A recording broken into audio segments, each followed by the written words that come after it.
Halo, assalamualaikum Di video kali ini gua akan ngebuat tentang video sukses beternak ikan cupang.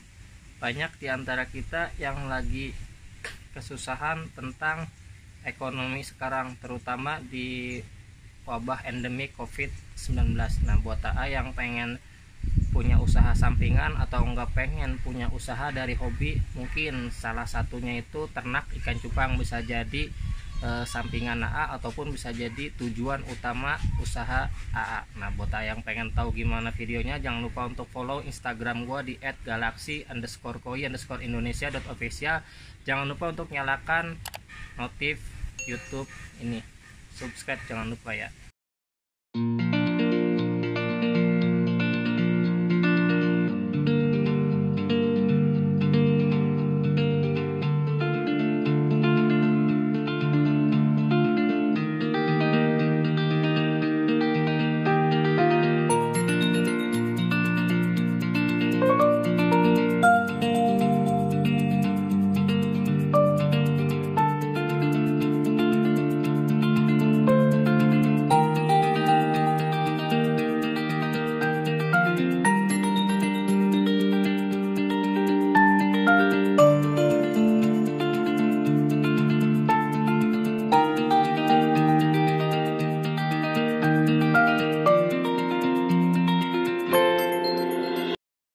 Nah, ini perubahan yang akan dilakukan di farm gua ya. Ini 4 kolam udah dibongkar karena kemarin 10 kolam ini mau panen ternyata kena white spot semua. Kendalanya itu karena gua bikinnya di atas rumah, otomatis suhu panasnya itu lebih tinggi daripada yang di bawah. Nah, otomatis kemarin bulan-bulan lalu sih, bukan kemarin, bulan waktu yang mau panen itu 10 kolam antaranya itu kena white spot sama jamur sama yang lainnya. Jadi gua beralih untuk merubah farm gua biar nggak keulang lagi. Jadi sekarang gua pakai ember. Nah, ini kebetulan ntar ini sederet ini mau dibongkar. Jadi ntar ini full kesana itu pakai ember. Nah, ini baru separuhnya ember. Nah, kebetulan itu pun udah dibeliin ember tuh ya. Embernya udah siap buat ngisi yang ini nih. Jadi ini belum dibongkar. Rencananya minggu besok dibongkar lagi karena ini baru 4. Nah, gua akan ngebahas tentang sukses beternak ikan cupang. Jadi buat AA yang pengen punya usaha ataupun pengen bisa jadi ini salah satu tujuan usaha AA dari hobi yang dijalankan, bisa jadi rekomendasi ya. Nah, buat AA yang pengen usaha ikan cupang, dalam beternak ikan cupang, minimal itu kalian harus bisa memilih indukan, karena ini yang paling pengaruh dalam proses beternak ikan cupang sukses atau enggaknya, karena hasilnya pun akan menentukan dari indukannya tersebut. Nah, untuk membahas indukan yang bagus atau enggaknya, AA bisa ngeliat di video sebelumnya itu yang gue bahas tentang cara memilih indukan yang bagus untuk breeding. Nah, itu bisa jadi referensi AA. Nah, yang di sini gue akan ngebahas satu-satunya dulu. Ini akan gue ulang lagi sedikit ya, ulasan untuk AA sendiri. Nah, ini gue lagi ngebreed Nemo Galaxy. Kenapa ini bisa disebut ini ikan kawin muda ya, karena ini size nya pun masih S plus dan umurnya masih muda. Tapi gue pakai karena saat usia muda ini lebih bagus pada saat proses kawin, karena ini lagi masa-masa birahinya dan ini udah sering gue kawinin. Nah, ini si jantannya pun gue pakai yang seperti ini ya, sama betinanya. Nah, ini genetiknya pun udah hasil dari crossingan sebelumnya. Jadi ini genetiknya bukan crossingan F1 ya, tapi ini udah bisa dibilang udah jadinya. Nah, ini gue lanjutin lagi. Nah, yang ini sama, ini juga ikan kawin muda, tapi nggak ngaruh untuk hasilnya ya. Yang penting kualitas indukannya itu bagus. Nah, ini Galaxy multicolor juga, jantannya ini di bawah tuh. Nah, untuk proses indukan, misalnya ada yang bilang, gimana sih cara memilih indukan yang bagus? Untuk memilih indukan yang bagus, simpelnya itu untuk di Galaxy itu dari genetik ya. Istilah katanya itu landnya yang paling penting, genetik kalau gue bilang itu yang paling ngaruh. Nah, ini yang gue pakai genetik simpenan. Landnya gue nggak bisa sebut, tapi ini gue sebutnya itu genetik simpenan. Kenapa? Karena ini yang yang jadi banyak untuk hasil anakannya. Indukannya pun gue jual agak karena dia lebih bagus. Nah, ini sama nih tuh, ini jantannya. Ini lagi gue kawinin, masa-masa jodoh dulu karena ini biar nggak berantem. Nah ini Nemo Galaxy Multi. Nah untuk jadi peternak ikan cupang yang paling penting untuk AA sendiri, untuk pemula jangan langsung ngebreed yang bagusnya, pilih yang standar dulu. Kenapa? Karena kalau misalnya yang bagus nanti akan menemukan kondisi dimana saat kegagalan ngebreeding, karena pada saat breeding pasti akan ada yang menemukan kegagalan sampai proses panen. Di breeding sendiri pasti ada kegagalan, yaitu gagal ngebreeding, salah satunya nggak mau kawin, atau enggak jantannya makan telur, ataupun betinanya mati pada saat kawin. Itu minim terjadi, tapi ada juga yang terjadi. Nah itu pasti kegagalan. Nanti setelah proses ini netas, pasti nanti akan menemukan kegagalannya, yaitu pembesaran burayak sampai proses panen. Nah ini proses perawatan burayak umur 1 minggu 3 hari sampai 1 minggu. Ini umur kisaran 2 minggu yang ini. Yang 4-3 bak ya, 1, 2, 3 ini 2 minggu. Nah yang kesini tuh umuran 1 mingguan. Nah ini nanti akan menemukan kendalanya, yaitu burayaknya mati atau enggak burayaknya lama besarnya, bisa dibilang pertumbuhannya kurang, bisa dibilang lagi proses kegagalannya yaitu menemukan predator di tempat pembesaran, yaitu anakan capung.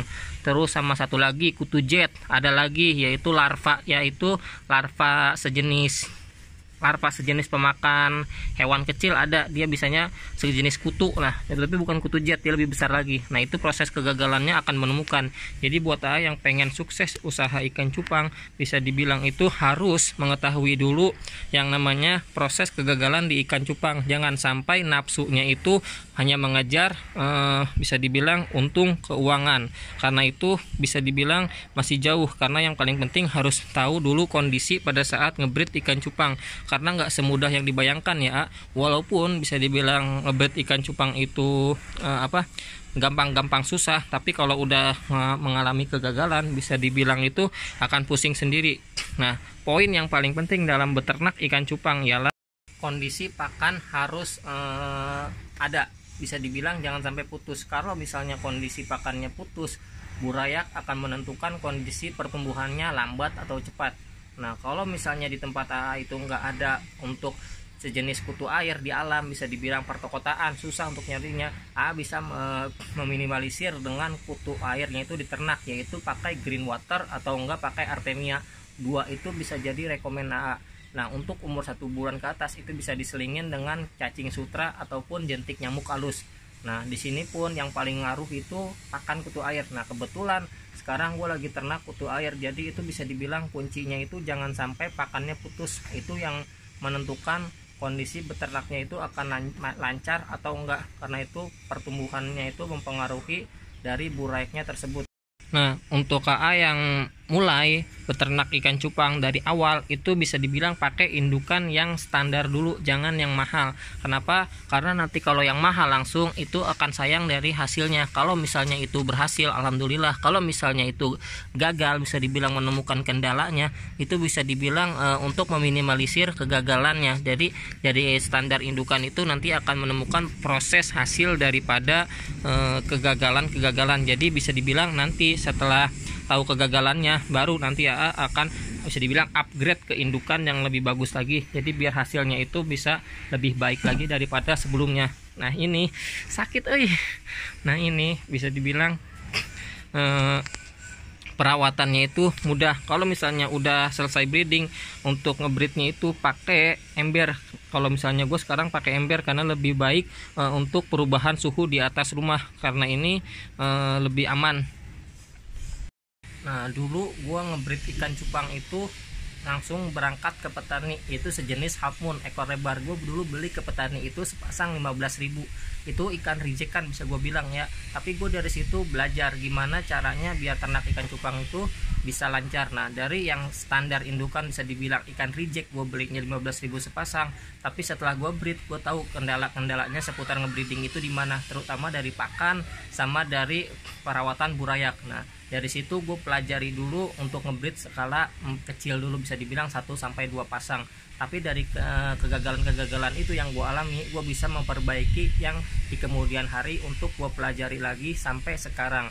Nah buat AA gimana pengen untuk sukses ikan cupang itu gampang. Yang pertama itu jangan menyerah saat kondisi dimana menemukan kegagalan, karena kalau menemukan kegagalan artinya prosesnya itu akan menjadi guru yang berharga di kemudian hari, yaitu dari proses kegagalan. Jangan sampai menyerah di awal, karena kalau menyerah di awal itu akan sulit untuk kedepannya, karena itu pasti akan menemukan kendala di kemudian hari. Nah, yang kedua untuk sukses di ikan cupang sendiri dalam beternak, kondisi pakan harus bisa dibilang itu aman. Kalau misalnya di lingkungan A itu nggak ada kutu air, misalnya di danau ataupun di sawah, di empang, ataupun yang hidupnya lingkungan A di perkotaan, jangan sampai karena nggak ada pakan untuk burayak itu sampai menyerah. Bisa dipakai itu cara alternatif, yaitu ternak kutu air pakai sistem green water atau enggak Corella. Nah, ini pun lagi gua coba ya, karena di sini kutu air lagi agak susah, tetapi kemudian gua juga masih ada lahan di empang yang masih produksi kutu air ternak sendiri. Nah, dari pakan udah, terus sama dari jangan, poinnya itu yang untuk sukses itu jangan sampai menyerah saat menemukan kegagalan. Dari pakan jangan sampai itu putus, bisa dibilang harus aman stok pakannya.